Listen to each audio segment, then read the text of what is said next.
Welcome again to Seekers of Meaning, the podcast TV arm of Jewish Sacred Aging. I'm your host, Rabbi Richard Address. Thank you very, very much for joining us. And if you'd like to contact us with suggestions or comments, please feel free to email me at rabbiaddress@jewishsacredaging.com. You can check out the website, jewishsacredaging.com. Visit the Facebook page, Jewish Sacred Aging on Facebook. You know the drill. And if not, ask a grandchild or a 12-year-old, and they can figure everything out real quick. Or in this day and age, ask AI. They seem to know everything that we don't know. We're very, very pleased to welcome to today's Seekers of Meaning my colleague, Rabbi Josh Franklin, who is the author of a very, very exciting new book called Where Are You?, subtitled Finding Yourself in the Bible.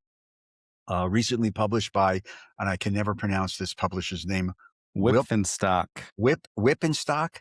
Yeah, with a little F at the end of that P. Whipfenstock. Wow, they're out on the West Coast, that figures. Anyway, Josh, it's good to see you. How are you? Good to see you too, Rabbi Address. Rabbi, Richie, yeah. However you want to be called. No, seriously, Sometimes I think of you as my rabbi, so, rabbi is appropriate. I put on my rabbi's voice for that. But anyway, congratulations on the book. Thank you. Where did the idea come from? A long time ago, I was reading this great book, one of my favorite books by Martin Buber called The Way of Man. Yeah. It's essentially 5 different stories that are parables in Hasidic lore. And each of them he extrapolates into these great teaching lectures. And one of them just really struck me and had made me think about this one story for years. And it becomes one of the bases of the book. It's a story about a chief of police who wanders into a prison cell of a famous rabbi. And the chief of police, as in these tales, is kind of this foil trying to trick the rabbi, trying to trip him up on biblical stuff. And he says to the rabbi, "Rabbi, tell me, in the story of the Garden of Eden, when God asks Adam, 'Where are you?' doesn't he already know the answer to the question? What kind of omniscient God is that?" And the rabbi responds something to the effect of, it's not where you are in the world, it's where you are in your world. The story takes a little bit of a turn there, but the idea of where you are in your world, seeing our location more than just simply geographic coordinates on a map or where we are physically, I like to call it your lifescape rather than your landscape, is one of these ideas that's always just fascinated me.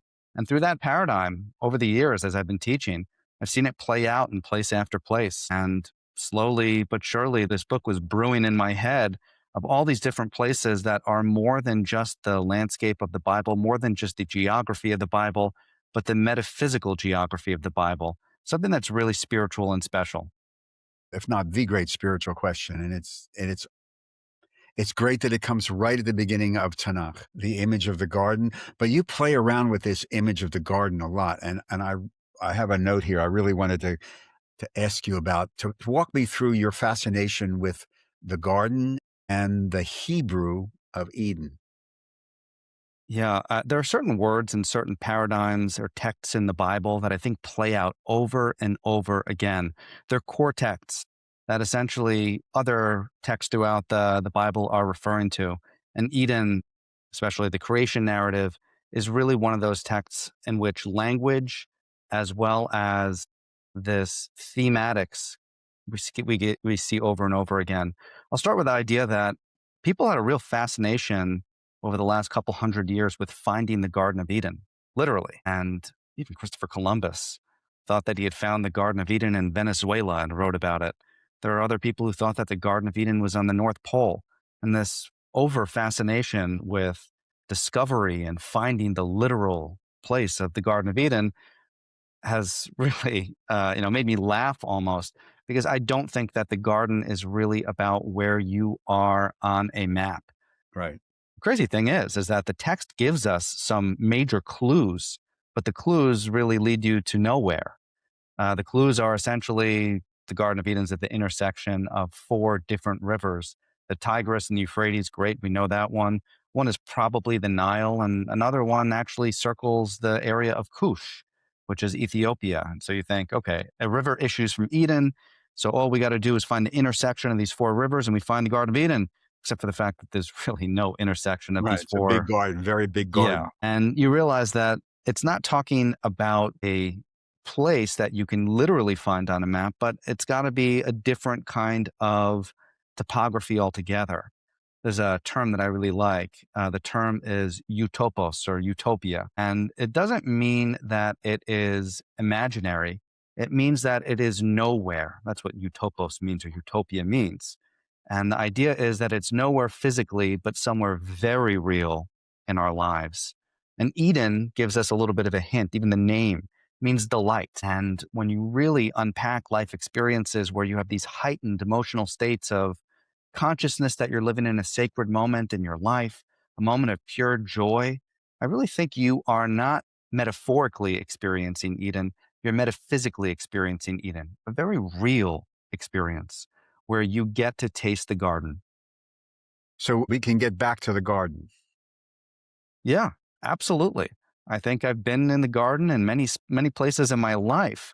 You can't dwell in the garden. You can't live there permanently. I don't think that's really possible. I think we get glimpses of the garden throughout our lives.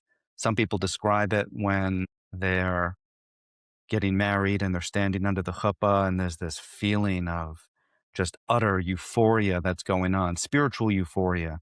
Some people describe it when they have their first kid.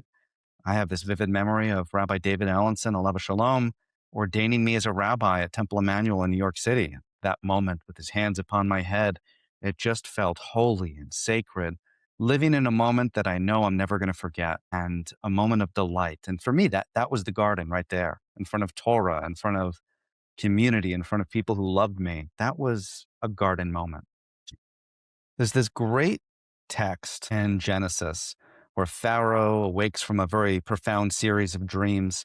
And the text uses this language that's a little bit bizarre and hard to translate. And I think it's hard to translate also because we don't really have a word in English, though modern Hebrew actually does pick it up in a fun way. The text goes, Vatipa emrucho. His Yeah, I'm going to give you some other translations. His soul was stirred, or his heart was pounding. But that's not really what the word vatipa means. It means something along the lines to verb time, to experience a moment.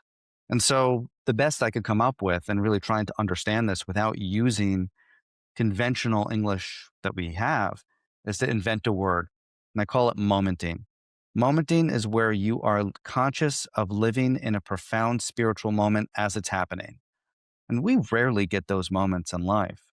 Moments that we know will change us profoundly and transform who we are. Pharaoh gets to experience that, but I think we get to experience that in our life as well. In modern Hebrew, if you have your heartbeat, you have your pi'imah. That's partly why the word is going to be so powerful. And also you have this, Rashi says, pa'amonim is related to the word bells, because bells are ringing when you are experiencing one of these moments, metaphorical bells that are alerting you to the fact that you're in a sacred moment. So this idea of verbing time, verbing moments, momenting, if you will, I think is something that we see in our lives and is an indicator that we might be in Eden. I'm fascinated in the course of the book. You play around with or deconstruct a lot of Hebrew words. You go back to the shorish, the roots, and you play around with them. What drew you to that? What drew you to that fascination with the actual Hebrew language and the roots? I really do believe that when we read text of Torah, the Hebrew is giving us messaging or connecting in a very spiritual web all throughout the Tanakh. The words are connecting to each other and offer us really glimpses of something larger if we can put together the messaging, if we could understand the Hebrew and see the connections between the text. Perhaps it's that I've always been fascinated by the Hebrew language. Perhaps that one of my teachers, Rabbi Alan Ullman, his style of teaching has always kind of elucidated all of these words to show that they mean more than any given translation that you could come up with actually indicates. But once you begin to see the pattern of these words and the power of these words, you begin to unlock something that's really special within the text, something that I don't think you can always get with the translation. So, part of my book is really trying to be able to give more meaning to the text through unpacking these words in a way that a non-native speaker, in a way that someone who just doesn't speak Hebrew at all wouldn't really get. But now I'm going to give them a gateway or a pathway to be able to understand the text on that particular level. No, that's why I wanted to ask you, because it's fascinating the way you, and I think you mentioned, I think in the introduction that um, you're going to use some of your own translations and understanding of that, which is, but we teach the Torah blessing of La Asok B'Divrei Torah, the idea that you're just letting the Torah speak to you, and all the translations are commentaries. Correct. That's the beauty of studying Torah. So, and speaking of studying Torah, you have this quote that I'd love you to unpack from Menachem of Kotz, a rather famous rabbi. You write, quote, "Why do we mark the giving of Torah but never use the language of receiving the Torah?" And your book, in many ways, is unpacking the receiving of Torah on an individual level. So walk me through that quote from your perspectives, Josh. Well, one of the things that I think happens quite often is we think that revelation of Torah was an event that happened once upon a time in the past. But I really do believe, and we see it all throughout our liturgy as well, that revelation of Torah is an ongoing process, something that we are receiving very much in our day. It wasn't given, it's giving, or it's receiving, but it's not received or given. And that's really important to understand, especially when we say our Torah blessing before we read the Torah. We say, Notain HaTorah, God, you're giving us Torah. It's an important distinction because it's the idea that, one, the Torah isn't fixed. We continue to unpack it over and over again. One of my favorite quotes from rabbinic literature is this quote from Ben Bagbag, who says, "Hafochba ve'afochba dekulaba," keep turning it over and over again for everything is in it. I like to think of the Torah kind of like the geometric shape of a fractal. To quote one of my colleagues, who I think Rabbi Eli Friedman, that's his analogy. He says a fractal has a very defined area, but an infinite perimeter. And that's what Torah really is. We're tracing along the perimeter every time we go into this new level of interpretation of the text, and we try to unpack it beyond where it's already been elucidated, because revelation is completely ongoing. The Torah might be fixed in the number of letters and words that it has, but it's really infinite in the way that we understand it and unpack it. Yeah, and I think that's one of the things that we perhaps don't stress enough in synagogue land, of this continual revelation of Torah. And I know when we talk to classes, what we do in Jewish sacred aging, we try to make sure that in studying the text, this is continuing, that the revelation that you had of this text when you were 20 is very, very different than when you have it at 80. And it's the same word, but can mean a million different things because you've walked the walk for a life and have that experience. But you've taught classes where somebody would say, "Gee, I never thought about that before I read this text." And because you're not the same person you were last year. That's why we have to redo it again this year. Yeah. You have a very interesting section. You talk about fear. I think you reference Haran, and you have this concept of fear aversion. I think I got that right. Fear aversion. And here it is in the middle of a book on Torah and finding oneself in the Torah, and you talk about fear. Now, as we get older, that fear quotient rises because there's a lot more things to be afraid of, including our own death. Could you walk us through a little bit about what you mean by fear aversion within the context of your book? Where are you finding yourself in the Bible? By the way, available at the usual outlets for books? Yeah, it's available on Amazon. It's available directly from the publisher. It's available on Kindle. And in the upcoming months, God willing, I'll finish recording my audiobook version of it. Very and good. You'll be able to listen to it that way as well. You know what the next stop is? The film rights. That would be hard to make a film version of this, but hey, who knows? If someone wants to buy the rights. Who knows? You could be the casting director. Look. So fear of loss aversion. Let's get back to the book, and as opposed to the fantasy. So there is something that social psychologists call primal fears. And primal fears are the basic fundamental fears that we have. And one of the biggest ones is the fear of the unknown. One of the reasons why people fear aging is because they don't understand what's next, or where we're making a big move in life. We have a fear of, what is coming, because it is just at the root of all of our other fears. We fear public speaking because we don't know what's going to happen. We fear death because we don't know what's after this life. And I think when you really come to pivotal transitional moments of life, this fear kicks in more than ever. I talk about Haran being a place that's a crossroads, where you hit this juncture where you need to move forward, but the place that you're in right now, in this in-between spot, is a little bit comfortable. And quite often people have an aversion to taking the next step forward because they don't know what's there. They suffer from the fear of the unknown. By the way, I'll tell you that I'm at one of those juncture spots right now in my own life. I am moving down to Florida, and yeah, I'm excited. That's the question people ask me all the time. Are you excited? Are you excited? I'm like, boy, so much more complicated than that. But yes, excitement is one of those particular things. I'd be crazy if I wasn't harboring a little bit of fear right now in addition to that. It's this amalgam of fear, excitement, nervousness, angst. But fear is certainly a part of any transitional moment in our life. And quite often, it can be a sacred fear. You can harness it in that particular way. By the way, there are different kinds of crazy fears that we experience because of the unknown. One of them, what I describe, is called the fear of success, which is a crazy phenomenon where people fear success, quite literally. I think the Lubavitcher Rebbe talked about it in relation to our Parsha this week, in Parshat Shalach Lecha, where he's asked the question, why do these 10 Israelite leaders not want to go into the promised land? They know that God's got their back. And he essentially says, with going to the promised land and being successful there, your whole entire life and existence changes. And yes, probably l'tovah, probably for the better, but people don't like change.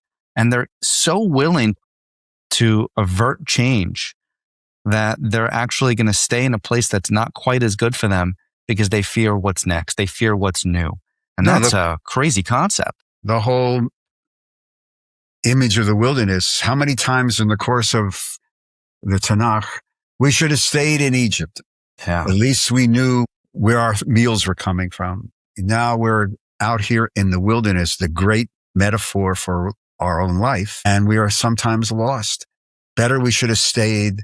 The devil we know, is always better than the devil we don't. The metaphors that are encapsulated within the text are just phenomenal and very real, because everybody lives them.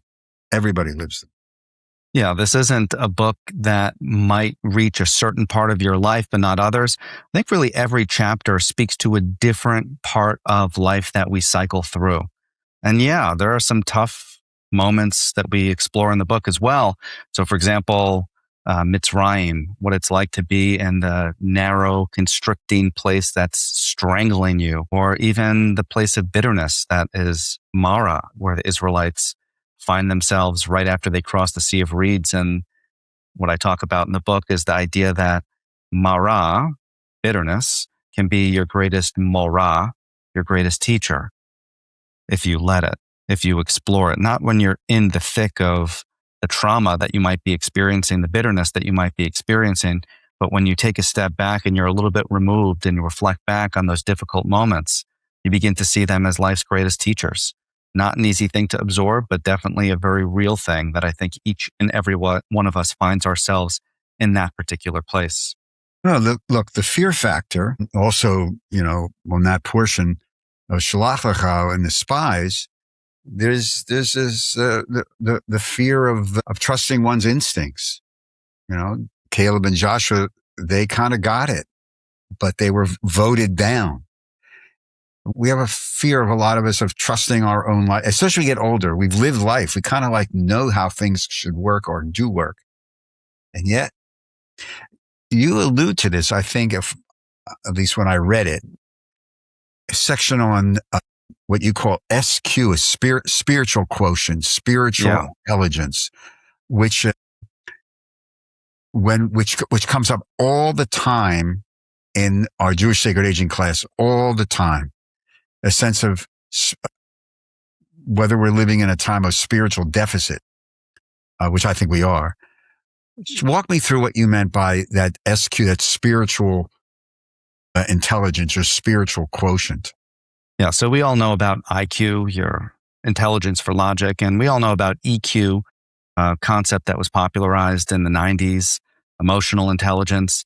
But SQ is something that's a little bit different. I describe it as the ability to tune into the divine frequency of the world. And that is to be able to see the blessing in places that are seemingly ordinary for other people, but also to be able to tune into this divine voice that I think is sometimes calling to us. Not an easy thing to do, but some of us, and I'm not saying that God speaks to me, but I do have moments where I just look around and I feel utterly blessed. I feel utterly in this place where I feel like I can hear a whisper of God's voice. Mm-hmm. Not that like I'm talking with God, but that I feel divine presence. To be in tune with that is something that I think requires this SQ, this ability to tune into a frequency that you didn't know was there. We don't teach this enough, do we? No. I mean, I actually describe in the book one of the places where you can best go to find it. I call it the Midbar, the wilderness, which I'm not the first person to describe. The Midbar is the sacred place, this place of emptiness, but actually a place where it's empty so that you are better able to tune into that frequency because there's less noise, there's less distraction around you. But when you actually are able to tune into that frequency, I think you know.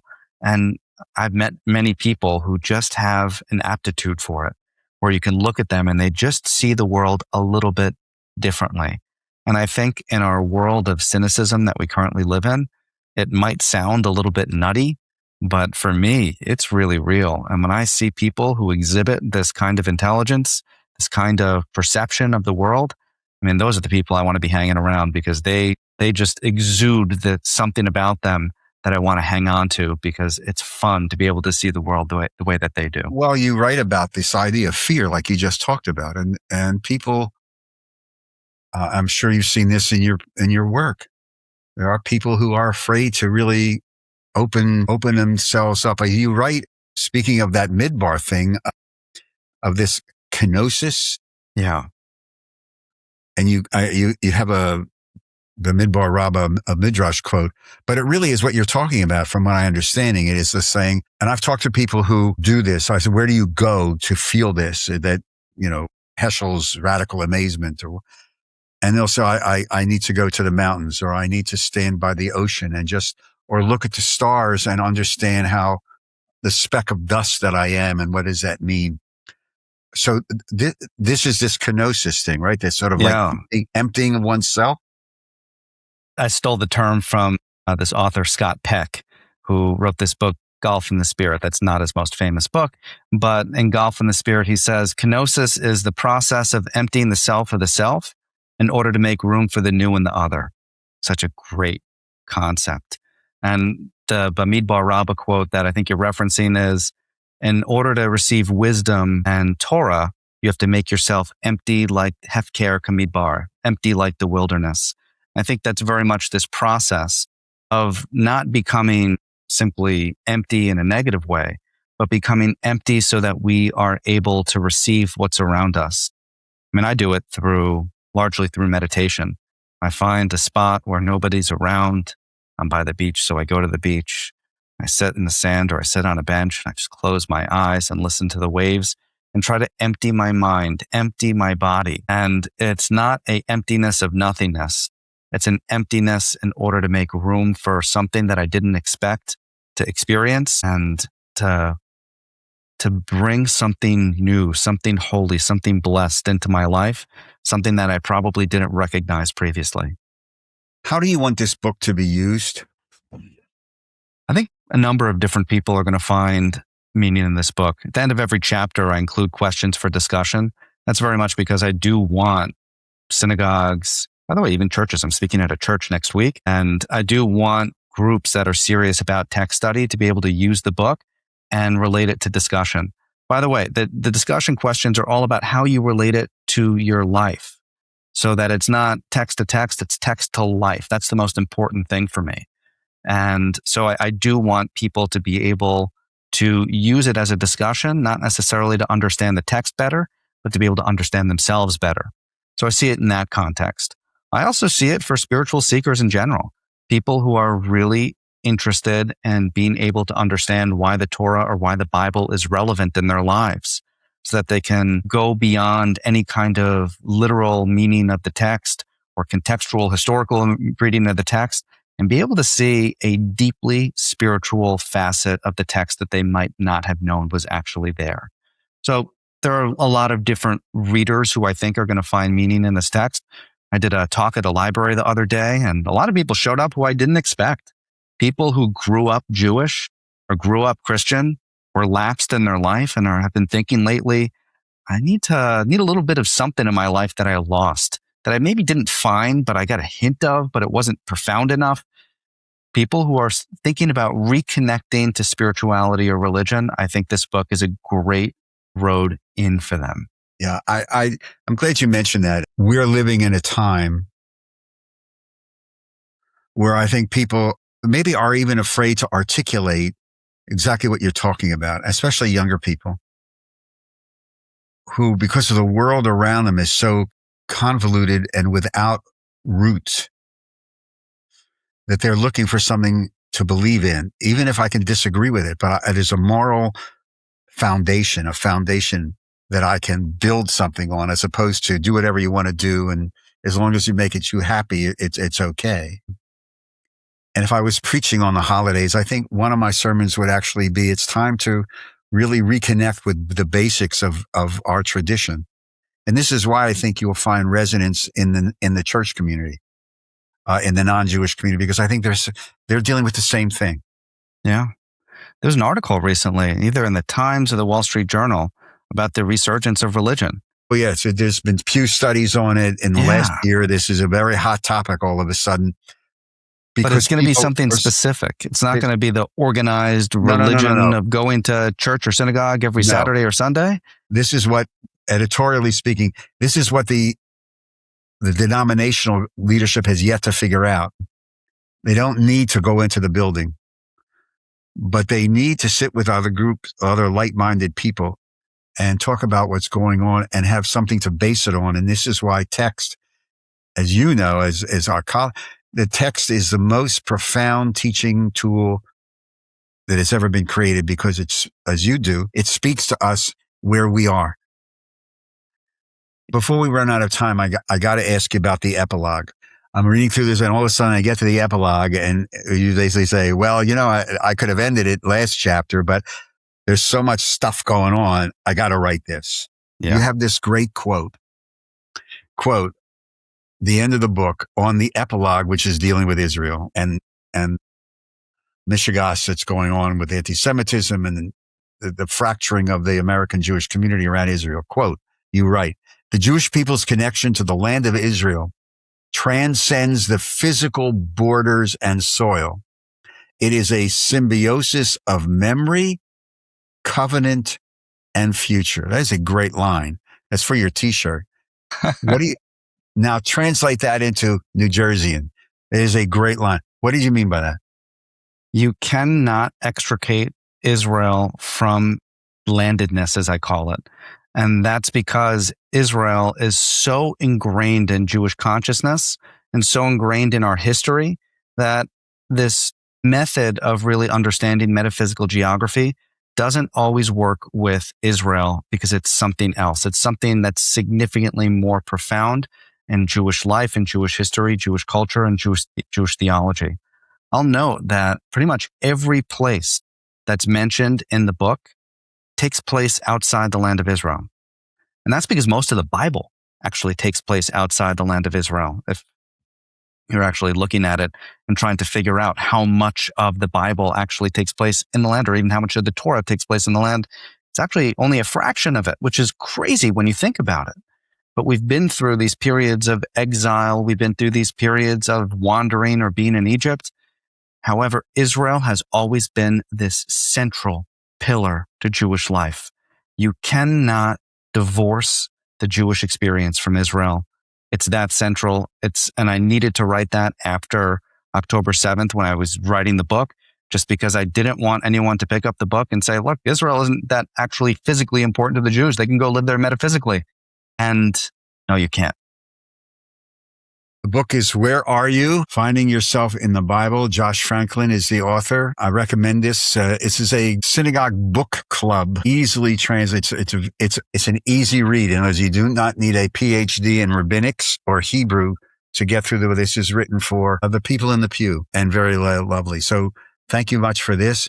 Good luck in your next chapter. Thank you. And thank you so much for having me on the show. I really appreciate it. I'm looking forward to connecting in person soon. No, we'll see you on PGA, and you're going to have a great adventure. Believe me. And the rabbinate there is very different than back east. I'm sure. Up north. Believe me. Thank you, Josh. Continued success. Hatzlacha. Toda rabah. All of you, thank you very, very much for joining us on today's edition of Seekers of Meaning, the podcast TV arm of Jewish Sacred Aging. Again, if you'd like to make a comment or connect, please feel free to email me at rabbiaddress@jewishsacredaging.com. Please visit the website, jewishsacredaging.com. You'll find there, if you'd like to support our work, a very conveniently located donate button. And if you just follow the prompts, if you'd like to become a sponsor of some of these podcasts, please, again, just feel free to email me at rabbiaddress@jewishsacredaging.com. Seekers of Meaning is produced at the broadcast arm of Lubetkin Media in Cherry Hill, New Jersey. And a big shout out to our producer, Steve Lubetkin. To all of you, until we meet again, take care of yourself, hug somebody, most of all, be kind to one another. Shalom and Todah.